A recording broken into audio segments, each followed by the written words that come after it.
ఉధృతంగా ఉంది. ఇదిగో ఇక్కడ చూడండి, కింద నుంచి కోస్తుంది మొత్తం. ఇక్కడ నుంచి దగ్గర 6-7 అడుగులు సముద్రం లాస్ట్ వరకు కోసివేయడం జరిగింది. ఇప్పుడే రెవెన్యూ వాళ్ళు కూడా వచ్చి చూసి వెళ్ళారు.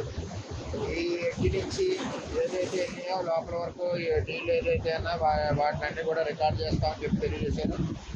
దీనికి కూటమి ప్రభుత్వంలో చంద్రబాబు నాయుడు గారు, పవన్ కళ్యాణ్ గారు ఈ సముద్ర వివాదం సంబంధించి 250 కోట్ల ప్రపోజల్ కలెక్టర్ గారు నిన్నే పంపించామని చెప్పి కూడా తెలియజేయడం జరిగింది. నిన్న డిజాస్టర్ మేనేజ్మెంట్లో మరి వచ్చే ఆ నిధులు వచ్చిన తర్వాత త్వరలోనే ఇక్కడ ఉప్పాడు నుంచి కోనపాపేట వరకు ఈ కోతను నివారించి మన ఉప్పాడిని మన కోనపాపేట గ్రామాలని కాపాడుకోవడానికి ప్రయత్నం చేస్తా ఉన్నాం. ఎట్టి పరిస్థితుల్లోనే త్వరలోనే ఆ కార్యక్రమాలు పూర్తవుతాయని తెలియజేస్తూ మరి ఎవరైతే సముద్రం ఒడ్డున ఉన్నారో వారందరూ కూడా ఖాళీ చేసి మీకు అవసరమైతే రిహాబిలిటేషన్ ఎంఆర్ఓ గారు పెడతారు. లేని పక్షుల్లో అన్న నువ్వు పక్కళ్ళకి మీరు షిఫ్ట్ అవ్వండి, సముద్రం ఒడ్డున ఇల్లు ఉండొద్దని చెప్పి తెలియజేస్తాయి. ఎందుకంటే కింద నుంచి ఇల్లు పోసేస్తూ ఉంది, ఇల్లు ఎప్పుడు పడిపోతాయి కూడా తెలియని పరిస్థితిలో ఉంది.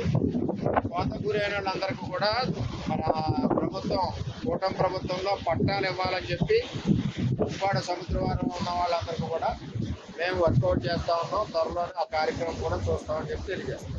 మరిన్ని వీడియోస్ కోసం ఛానల్ సబ్స్క్రైబ్ చేయండి. లేటెస్ట్ అప్డేట్స్ కోసం వాట్సాప్ ఛానల్ ఫాలో అవ్వండి. అండ్ లింక్ డిస్క్రిప్షన్ లో ఉంది.